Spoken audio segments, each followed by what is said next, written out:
The NFL Draft Grade Series continues on. I believe we are officially a month past the end of the NFL Draft, and I'm still releasing these things. It's a slow march, but we're getting it done. I told you I had a goal to get all of them done. I didn't know when that was going to be, but this is going to be 6 of 8 done, and I think this is the closest together I've had 2 uploads between this one and the NFC East one that I just did. It's happening, and there's nothing you can do about it besides sit back, relax, grab a snack, and watch 40 minutes of me breaking down the AFC West. Now, there were 2 good drafts, 2 bad drafts, in my opinion, from this division, and we're going to start with one of the bad drafts. The Denver Broncos went out and selected 7 players, and it's not that I don't love don't like the players that they took. I'm just not a huge fan of where they took them. I'm just now noticing that I forgot to change the color of that NA on Jeremy Crawshaw. We'll just say it's because he's a punter, and I don't watch punters, or kickers for that matter. Or long snappers, because we had a couple of those taken. Shout out the Patriots for that. But we will start with their first overall pick in nickel corner, Jahdae Barron out of Texas. He was one of the more exciting players in the class for a lot of people. For me, I was a little underwhelmed with what I saw. I thought play strength-wise he was lacking. I mean, he's a smaller body type. I thought in man coverage he struggled to stick in the hip pocket. But I thought his zone instincts were really impressive, and his ability to make plays on the ball and have good eyes on the quarterback, have zone IQ awareness, to just be in the right place at the right time. But again, that lack of play strength shows up in the run game. If you're going to be a nickel, I want you to be able to get your nose dirty and be an effective run stopper. And I wasn't all that impressed by his ability to stop the run. Now, that's not saying he won't get dirty in the run game. I just don't know about his ability to be, look at a Brian Branch. He is an elite run stopper from the nickel position. In order to take a nickel in the first round, they've got to be elite at one of 2 things. They either have to, add an elite hat in the run game, or they've got to be an elite cover guy, i.e. Trent McDuffie. I don't think Barron is either one of those things. And so, because it was only a 20-pick reach for me, and I did think that in terms of, the nickel position, I thought he was probably the best one in this class. And Denver's defense really only needed that spot. And I still think he's a good player. I gave it a 3. I didn't think it was that big of a reach. And it's a position of need. It's already, helping out a secondary that's already, super impressive and talented, just making it that much better and really providing some infusion of talent into a side of the ball that is already top 5 in the league. And then in the second round, they went and got running back R.J. Harvey out of UCF, and I was a huge R.J. Harvey fan. After the 2023 season, I was the president of the fan club, one might say, and then I was a little, I thought that his 2024 season was a little lackluster. I really got into the tape and noticed some things that I don't love. Mainly his want to just consistently bounce the ball outside, even when that's not the right read. The thing that I think is going to be a problem for him in the NFL is that he was consistently able to get away with it in college because he was just a better athlete than a lot of the guys he went against.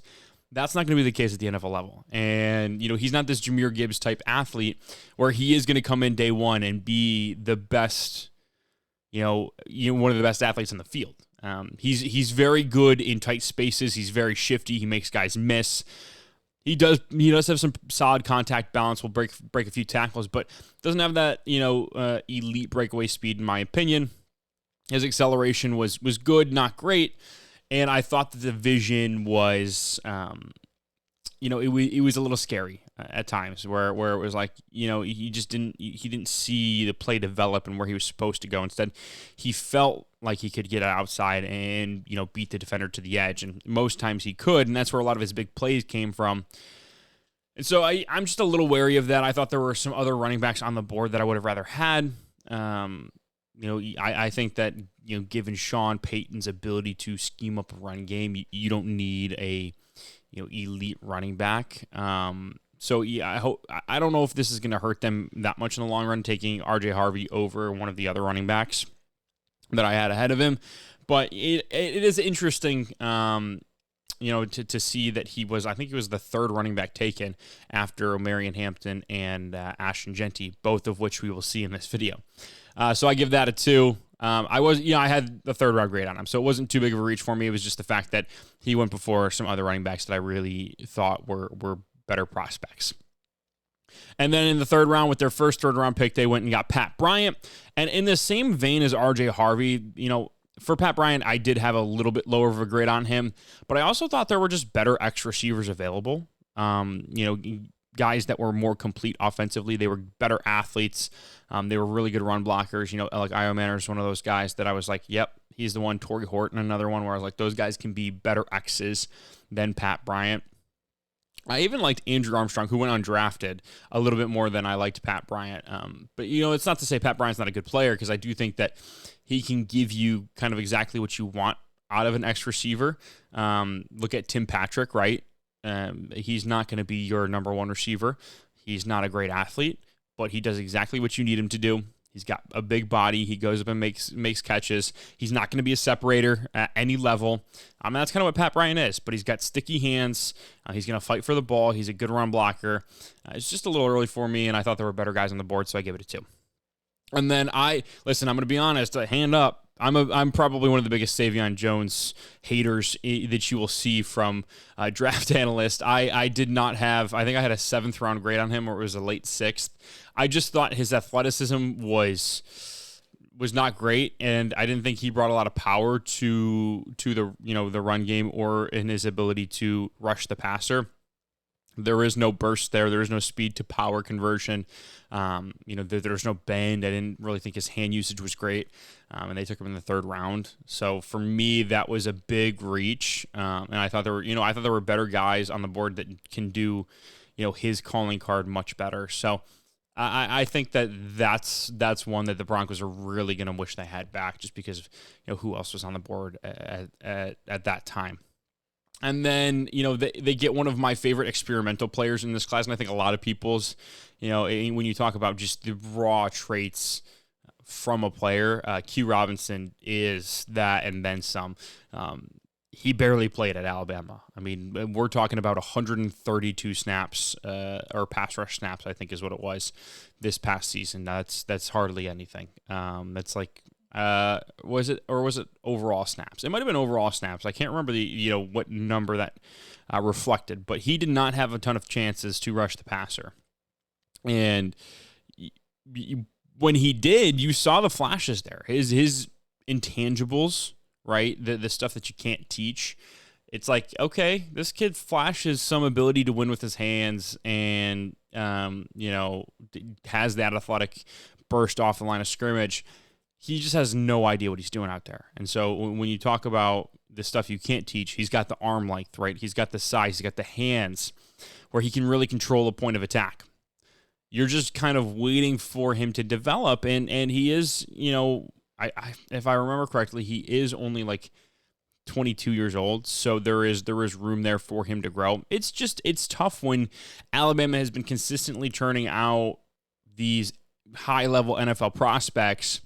And Q wanted to stick it out. He wanted to be at Alabama, so he had to wait his turn. And then even this year, he was splitting time with a lot of other guys that ended up getting drafted, right? And so he didn't have a chance to really develop really any skill set in terms of rushing the passer. And so it's going to be super interesting to see what he can do in his NFL career, because I think he's one of those guys where, if he is able to just develop some semblance of a pass rush attack and a plan and put on some strength in muscle and just overall mass, we could be talking about a really good edge rusher here that can be a factor in both the run and the pass, but especially, be a double-digit sack producer at some point in his career. That's if he hits. If he doesn't, then you got a good depth piece that can maybe get you a sack or two in obvious passing situations. So I mean, given one of the later picks in the 4th round, you're going to take a flyer on this guy. So I gave it a 3. It was right around where I had him graded and would be comfortable taking him, especially given the raw athletic traits and upside that he offers. And again, I talked about the punter. Don't do that. And then tight end Caleb Lawner out of Utah. Didn't get a chance to watch him. I only had 13 or 14 tight ends slotted for this year, and he was not one of them. Brent Kuthi was the one that would have been my watch for Utah, and I still didn't even get to him. Next up, we have the reigning Super Bowl losers, the Kansas City Chiefs. And I thought they knocked this draft out of the park. And a lot of that has to do with their first 2 picks, one of which being the rest of the NFL just gifting the Chiefs a franchise left tackle in Josh Simmons. And it's because he was coming off of an ACL tear that I from what I saw, he had fully healed from. So he was my tackle 4 in this class. He's my tackle 3 in this class. He was behind Banks and Membu for me, or Membu and then Banks as my tackle 3. But I thought he was a bona fide first round pick. This guy has all the athletic traits that you're looking for from a tackle. I think that he could be a little bit stronger, and that's where his weakness is and where he needs to grow, especially in the run game. But man, as a pass protector, as your left tackle, He's got the size, he's got the feet, he's got the quickness. Like, he's just got the IQ, right? He knows where to put his hands. He knows when to strike. He's a very smart player, savvy on the outside, and I think that the rest of the league is going to be super mad at themselves when they, a couple of years down the line, have to go. Especially the rest of the AFC West, they have to go up against this guy, try to rush the passer. And Patrick Mahomes has got all day in the pocket, to find somebody down the field. And then with their second round pick, they get another guy that I was like, yeah, I love this player. He just didn't have a ton of chances, and you'll see that a lot with Tennessee, but he didn't have a ton of chances on the field, and that was Omar Norman-Lott. I had I think it was a late first, early second round grade on him, so I would have been comfortable taking him, in the first round. I think he was my 30th overall player. They get him at pick, 63. That's an absolute steal. That's a 5 for me. You get 30 picks. You get 30 picks of value there.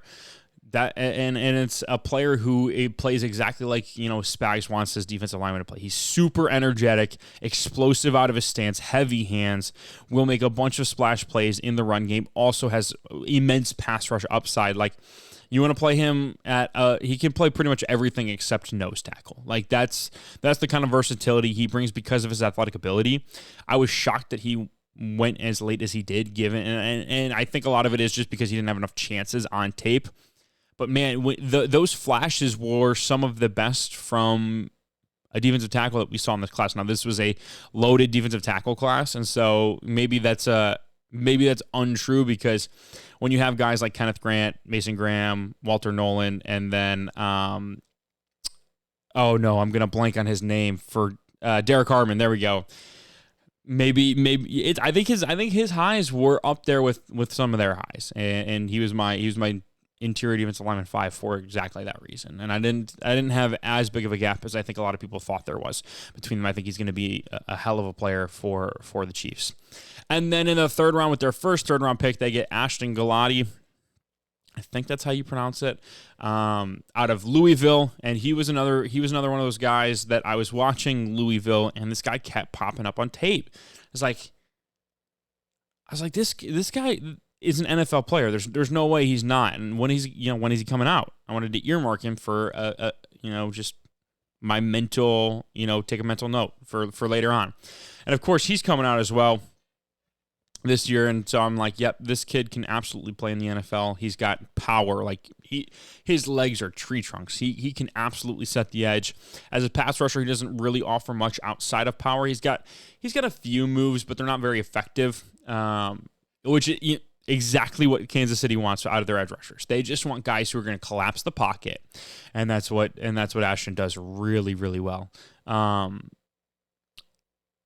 It just kind of reminds me of the George Karlaftis pick, but less of an athlete, right? It's just pocket pusher. He's going to make the quarterback uncomfortable because there are going to be guys that are, in his face. They're going to be in his pocket, and he's going to feel uncomfortable. It's going to cause errant throws, and it's going to help the defense on the back end.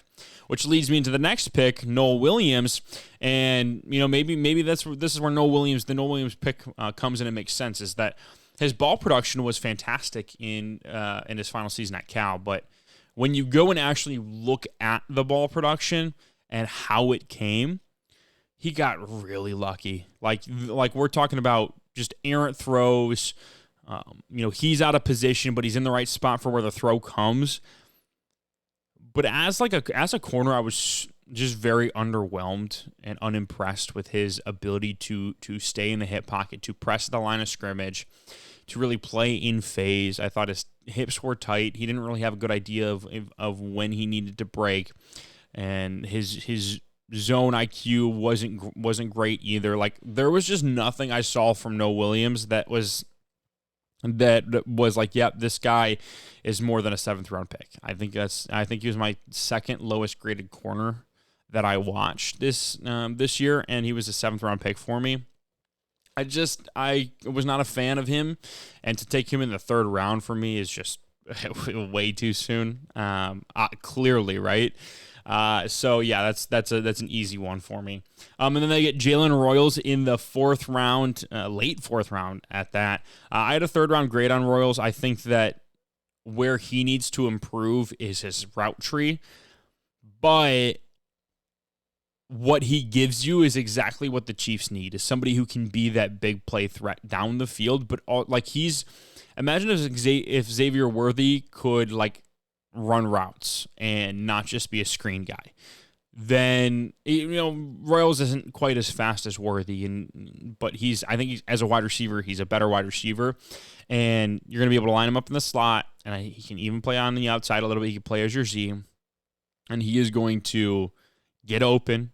He's going to make big plays, and he's super fast after the catch. You get him the ball, and he's got wheels, right? He's a guy that's definitely faster after the catch than he is before the catch. But that's not to say that he's not fast before the catch. He's got some serious speed, and his hands are really good. Like, he was on an offense and a team really that was just putrid. Royals was the one standout, and the reason why they were in a lot of games because he put the team on his back and made a lot of plays. Now, again, going to have to develop a route tree. Like, slants and screens and go balls is not going to cut it in the NFL. Like, he's going to have to develop that, but I think he can, right?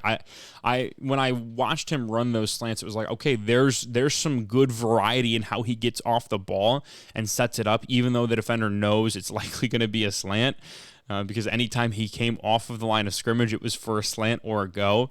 I thought he did a good job setting it up to ensure that he still got open, even though the defender knew likely where he was going to go. So I think that the Chiefs getting him in the 4th round, that's just unfair. And then Jeffrey Bossa, the linebacker out of Oregon, goes in the 5th round. I had a late 6th, early 7th on Bossa, so it's a little bit early for me. But I think he's a fine player as a special teamer and a depth piece. I think he can give you exactly what you're looking for. So I gave it a 2. Right? It's a reach for me still. Before I would take him, but I think he's going to be a solid player. So in terms of what you're picking him for, not overall.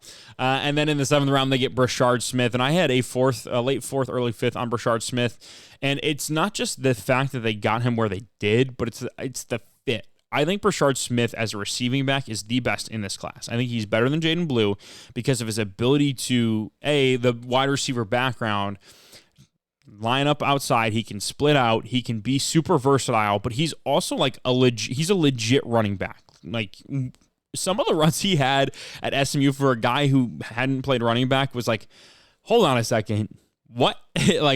Are you serious? And so, putting him in an Andy Reid offense, like, you're telling me that he gets another gadget to play with, in terms of Brashard Smith. It's like, you've got to be kidding me. That the Chiefs somehow did it again. They got some of my favorite players in this class at great value, and I think that this is them just restocking and reloading, for another Super Bowl run. That's exactly what it is.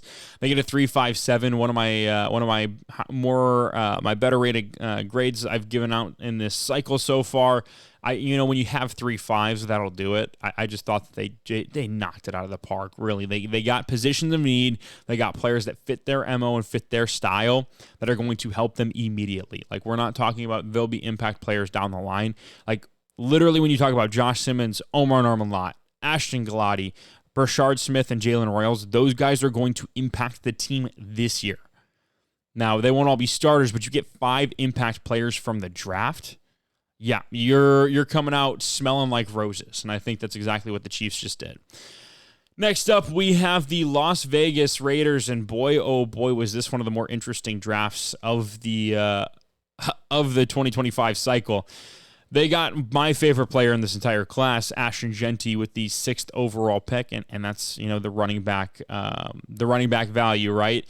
I had him and Travis Hunter graded as the 2 best players in this class, and it was not even close, which is why this gets a 5. He was my 1B to Travis being 1A because Travis can play both sides of the ball. But that being said, if you can get a player that I consider, all-pro potential immediately day one at any point in this draft, it's going to be a 5. And that's what the Raiders did with Jeanty, and I think he makes them a playoff threat. Obviously, you bring in Geno Smith and you add other guys to the rotation and have Pete Carroll and did a really good job this offseason. But I think they are immediately with this player, because of what he can do as a running back, as a difference maker, are a playoff contender after being in a close to a top 5 overall pick. I think that in terms of contact balance, he is the best running back we have ever seen in terms of prospects. And he might be, like, coming in day one, might be a top 5 running back in contact balance of all time. Like, that is how legit and unbelievable his ability to stay on his feet is. His vision is elite. He's got great acceleration. He's a great pass catcher. He had a play, I can't remember what game, I think it was the Oregon game. He had a catch down the sideline that ended up getting called incomplete, but showed his ability to go up and get the ball in a contested catch area.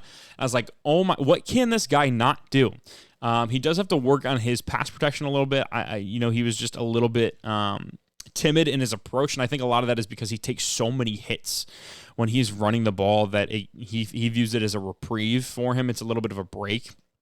But there's not much this guy. Literally, there's nothing that Ashton Jeanty does worse than good. He is good at literally everything, and then has these great and elite traits that separate him as a running back prospect. In terms of, I think he's the best running back prospect we've seen since Saquon, and going back even further than that, I think him and Saquon are right up there with some of the other guys. Like when you talk about AP as a prospect as well, like he's right there with those guys. So. Then in the second round, they get Jack Besh out of TCU, a little bit of a late riser in this draft cycle. That's about where I had him. I had him in a third round pick, and so taking him in the late second round, I was perfectly cool with it. Adds an element in a lackluster wide receiver room. For the Raiders, who definitely need to bolster it a little bit for Geno, because Geno can push the ball down the field. He could fit the ball in tight pockets. So you have to be able to have guys that can make those catches, get to those spots, get open, right? And Besh does that really well. Value-wise, I think it was a good spot. Not much more to say about that. And then Darian Porter in the third round, one of my favorite corners in this class. If he just had the chance to play corner more at Iowa State, then I imagine he would be close to a top, or close to a first-round pick. Like, when you talk about the traits, the athletic ability, this guy him and Chavon Revel are like right there in terms of, what if you were to make a prototype corner for like elite measurables, you would look at these two guys: the length, the speed, the ability to cover ground because of their long legs, the big hands press the line of scrimmage, really get into the wide receiver. Quick feet, right? Like, these guys have it. And Porter specifically, I just think that with Porter, he played wide receiver the first 3 years of college at Iowa State, so he's a little bit older. Made the transition his fourth season to corner, but didn't really play it at all. And then finally was able to get on the field this year and, split reps at corner. But he made some ridiculous plays, showing off great zone IQ. I think, right now he's a better zone guy than he is a man cover guy because of that wide receiver background. It allows him to keep his eyes on the quarterback, trust his instincts, use his good hands to make plays on the ball. And when we're talking about potential, like this guy has it. I had him as a second round grade because of that potential. Really, like I think that he's got the feet. He just needs to learn the technique, to be one of those top corners that we talk about in the NFL. So I really like that pick in the third round. Their second of 3 third-round picks was Caleb Rogers, the tackle out of Texas Tech that's going to move to guard. Likely just arm length issues, size issues, and in my opinion, strength issues. And this was pretty early for me for Caleb Rogers. I had a late fifth to an early sixth on him. They take him in the late third. Like I just, when you have a day 2 pick, I can't sign off on you taking a 2-round reach. And whether or not Rogers turns out to be a good player, I'm unsure. There were some signs that he could be a good start. He could be a starter on a team. I don't know if he can be a really high-end starter. I think he'll probably be, in those like the range of 45 to 55 in terms of guards in the NFL, like where he ranks. So he's definitely a starter, but I just don't know if he's going to be an impact guy. The athleticism left a little bit to be desired. The strength was, subpar, and so I there were some people that really liked him. I don't know if they liked him in the third round, but I just wasn't a huge fan of him, so I gave it a 1. And then with the very next pick, they took Charles Grant, so they doubled up on offensive line, and Grant really some people had him as a top 50 player, and I was like, that is super rich for me. I had Grant as I think a 4th round pick, and so he goes in the late third. He does one thing really well, and that's move in space. As a wide zone blocker, he's one of the best in this class. The big problem is there's a couple of big problems. He played Division III football at William and Mary, and that's not to say that he can't play in the NFL playing Division III. So the competition is a big question mark, and he did do a really good job at the I think he was the Senior Bowl. He was either Senior or Shrine Bowl, but from the reports he did a pretty good job. But he is very light, like 300 pounds as a tackle, and I don't doubt that he will put on weight in the NFL. But when your biggest trademark, the thing you hang your hat on, is being able to move extremely well in space, like especially for your size, and you put on more weight, how is that going to affect your movement? Because if it affects your movement negatively, then how are we supposed to justify taking a guy that I thought as a pass protector still needs a lot of work? He's very raw as a pass protector. When you're just taking him for this one thing, you look back and it's like, okay, well, he no longer does that one thing really well. What do we do? Kind of feels like we wasted this pick, lit it on fire. So that's the thing that worries me, because he has to get that play strength up. He's just not going to be able to succeed at the NFL level if he doesn't have more mass. Like, you just can't be 300 pounds and be an NFL offensive tackle.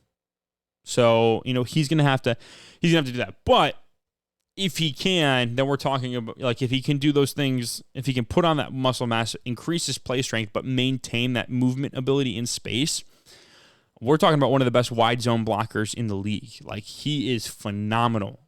First step, covers a lot of ground. He's got really good core strength, and so it's not necessarily the core that you have to worry about, but it's the upper body and the leg drive, right? But his core is really good. He can turn guys. He gets to the second level and seals them off. Like, he pulls well too. Like, if you need him to get in space, he can do it, right? He's a great lead blocker. But it's some of that gap stuff that I imagine the Raiders are going to ask him to do that I think he's going to struggle with. So, we'll see. But value-wise, I thought it was good, so I gave it a 3. And then they get Dante Thornton in the 4th round, and I'm going to be honest, kind of like the Savion Jones thing, I'm the biggest Dante Thornton hater.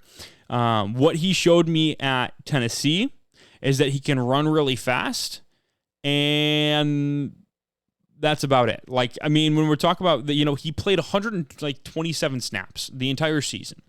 And so you didn't really get to see much of what he could do, especially, he's in the Tennessee offense. We saw with Jalen Hyatt, there's just not much asked of wide receivers in that system.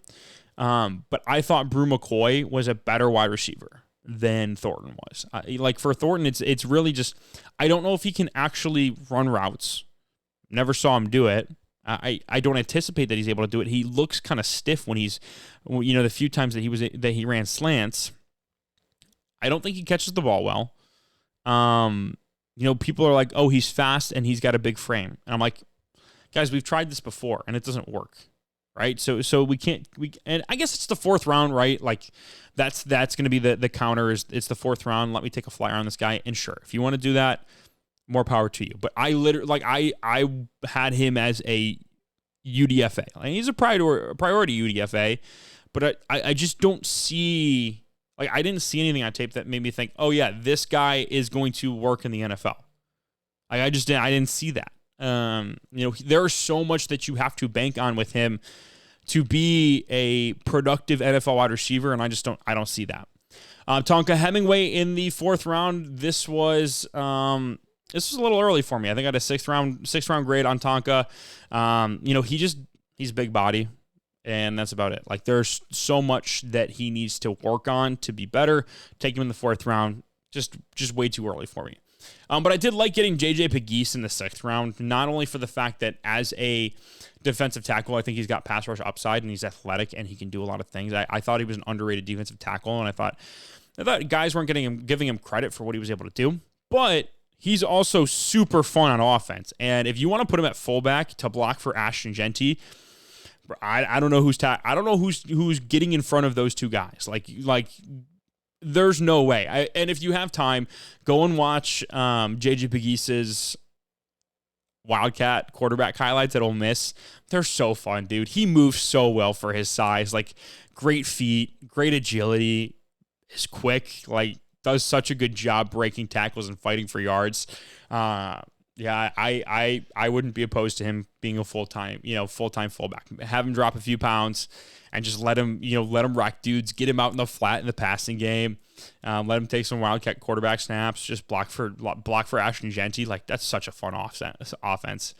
And then their next two picks were super fun. So they announced Tommy Mellott as a wide receiver. He was the quarterback for Montana State. Freaky athlete. I mean, we're talking about, I think he had a 42-inch vertical at the combine, I think he got invited. Freaky athlete, and he was playing quarterback. I think 4.3 speed. Maybe it was low 4.4 speed, but kid can fly. And as a quarterback, he just he didn't have the arm. He just wasn't a very good quarterback. And so, initially when I saw that, I was like, oh, Tommy Mellott, interesting. And then they got Cam Miller 2 picks later. I was like, wait, they just took back-to-back quarterbacks. They're going to play Mellott at wide receiver, at least try him out there, and I think that he could be a lot of fun. He's a guy I definitely want you to keep on your radar for, day 3 wide receivers that could make an impact on a team, down the road, probably not this year, but down the line, just because of his ability as an athlete, and, just gives him that room to improve, right? There's so much there to like. So thought it was a super fun pick. And then Cam Miller, the quarterback out of North Dakota State. I as a quarterback, there's a reason he's a 6th round pick, right?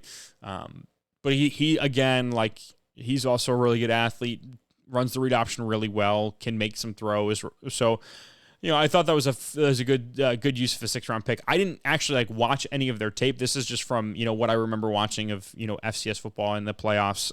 Whenever they had one of their big games on, they actually broadcasted that wasn't on ESPN Plus that I was able to watch. And so, 2 really fun players. And then get Cody Lindenberg in the 7th round, the linebacker out of Minnesota. This is where I had Lindenberg. I thought as a linebacker, he had to rely on his brain a lot more than his athletic ability, which is good for a linebacker. You want them to develop that first step.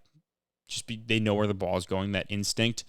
I just don't think he's a good athlete, and that's kind of where he gets dinged. So that's why I added him as a 7th round pick. But getting him in the 7th round, I think, is good value. So overall, it was a 2.67 for the Vegas Raiders. I thought they just wasted a lot of picks by taking guys too early that aren't going to help them be a competitive football team. But they also got some really fun players, and, they got a game breaker in Ashton Genty and somebody who I think can eventually be a number 1 corner in Darian Porter in the 3rd round. So overall, it was a little bit of a hit and miss draft for the Raiders, but I think they got enough instant impact players and some good players down the line that could benefit them. So but a 2.67, not terrible, like not the worst, but also, I thought they could have done better, especially in those middle rounds. And then we have the Los Angeles Chargers in Jim Harbaugh's second offseason with the team. They have a pretty stand-up draft, if I do say so myself. And that started with Omarion Hampton at the 22nd overall pick. He fits their system so well. Him and Najee Harris is an interesting combo. I think they do a lot of the same things. But I think Omarion Hampton is just a better running back. And I think that he is going to probably get a 65, 70, something like that split in terms of carries.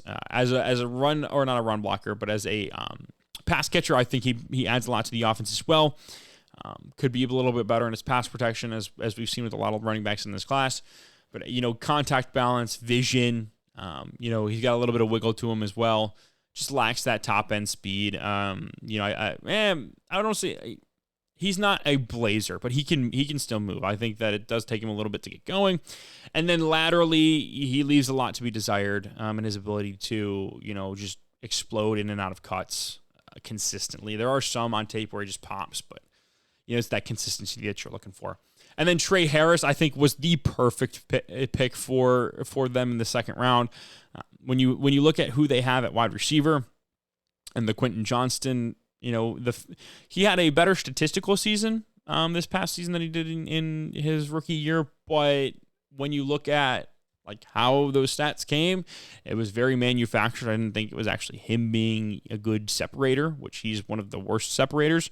Trey Harris, on the other hand, is, I think, quite literally the best separator we've ever seen coming out of college. Now, a lot of that could be chalked up to Lane's system and where he lined up in the advantage he got pre-snap. But you go back and watch Trey Harris at Ole Miss, and you're going to be just absolutely jaw-dropping play after play after play after play. Now, he did have some concentration drops, but he also had some ridiculous catches, and I think that he immediately becomes the number 2 receiver with Ladd McConkey. You put him on the outside, he becomes your extra receiver. He can be the guy that Justin Herbert targets downfield for those big plays, because you want him to be able to use that cannon of an arm that he has.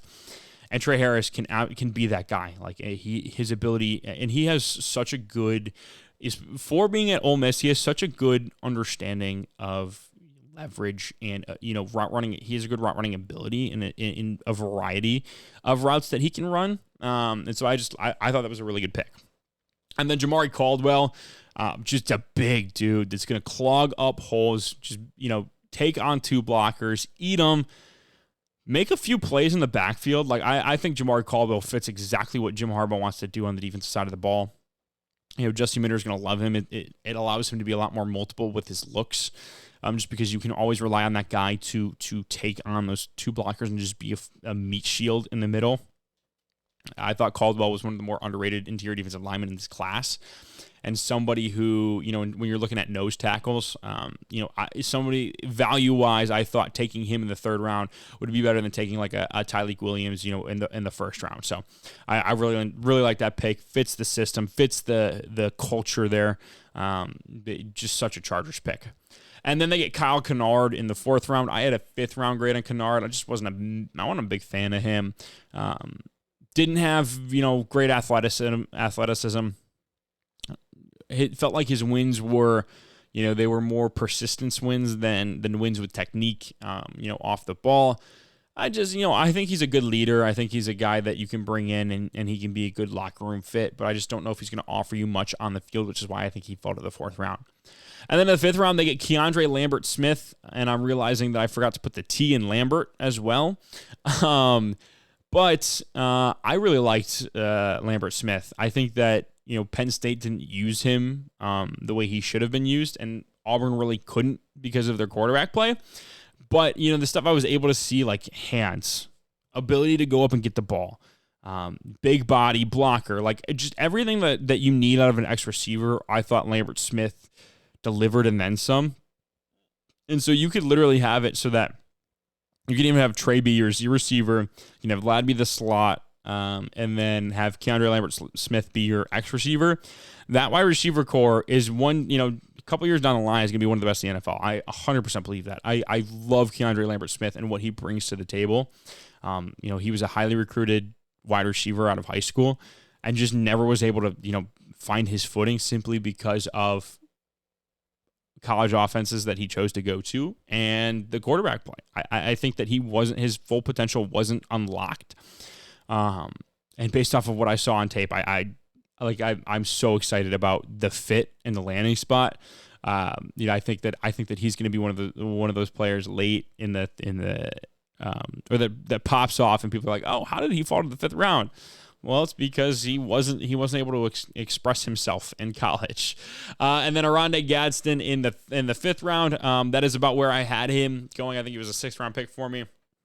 But in terms of receiving tight end, he's about as good as you're going to get. He's a big body, played a lot in the slot, kind of as that power slot mold. I don't think he can be an inline tight end. He doesn't block well, but he is a solid route runner. He's got good hands. He can go over the middle, make some plays.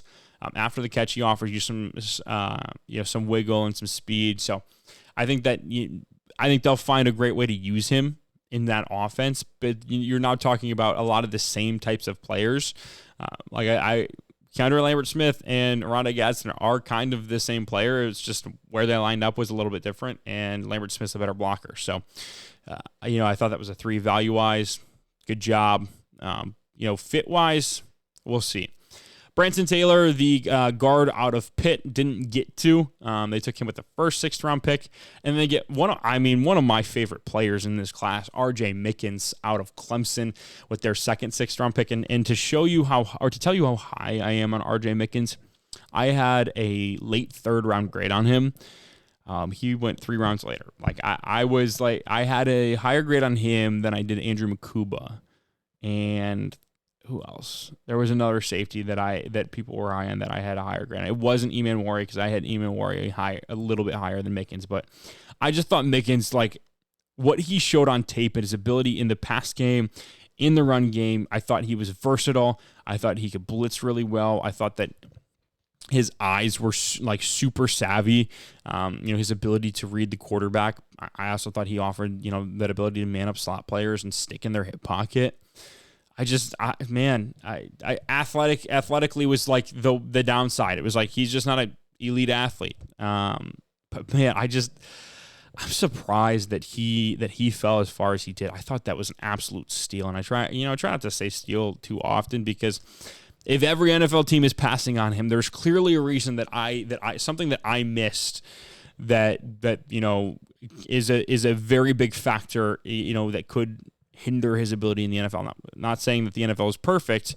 Guys slip through the cracks all the time, but it does give me some pause with, how high I was on him. Now, I'm going to be an R.J. Mickens fan forever. I love this guy, especially if I'm right on him.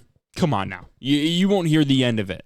So overall, the Chargers got a 3.71, the highest of this division, and I'm pretty sure it's a top 3 overall score so far, trailing the Bucs, and I don't even know who else. But I was, that's a lot of 4s there. I mean, you 4 4s and a 5 when you have 8 picks or 7 picks.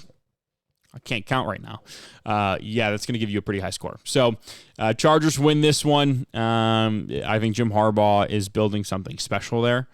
And this second class is gonna be that one that gets them over the hump, I think. So that'll do it for today. The AFC West is in the books. We got 2 more. We got the AFC South and the AFC East, and then we will finally be wrapped up with the NFL Draft Grade Series. Thank you guys so much for watching. Hope you enjoyed. Make sure to like and subscribe the video if you haven't already. Catch you on the flip. See ya.